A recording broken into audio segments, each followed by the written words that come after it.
በባሌም ሆነ በቦሌ እንደተባለው ግን አይቀርም ማለት ነው።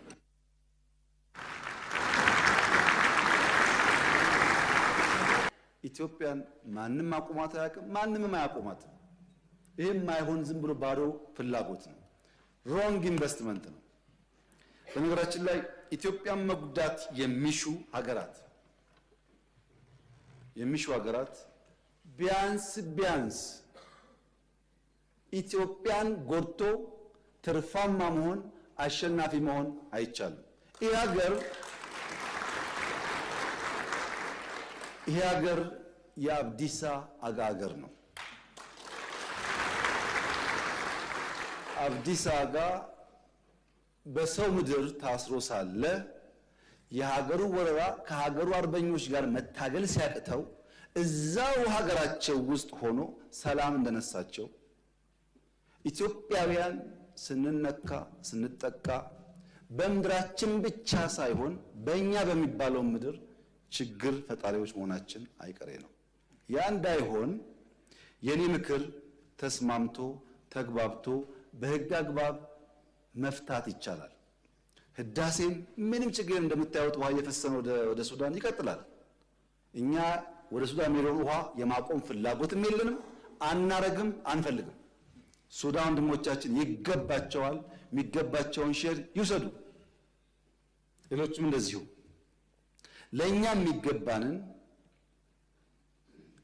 በሆነ ምክንያት ዛሬ መከልከል ቢታሰብ በቀጣይነት ማስቀረት ስለማይቻል ወደማያስፈልግ ነገር ሳይገባ በሰላም በድርድር መጨረስ ተገቢ ነው ብዬ አምናለሁ።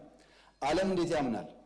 እስካሁን ከቀኝ ከግራ ከፊት ከታች ብዙዎቹን አናግሬያለሁ።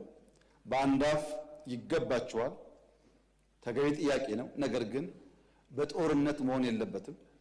እንወያይ፣ እንምከር፣ ጊዜ ስጡን ብለዋል ወዳጆቻችን። እኛም ጊዜ ውሰዱ፣ ተወያዩ። ለጊዜው የሞት የሽረት ጉዳይ አይደለም።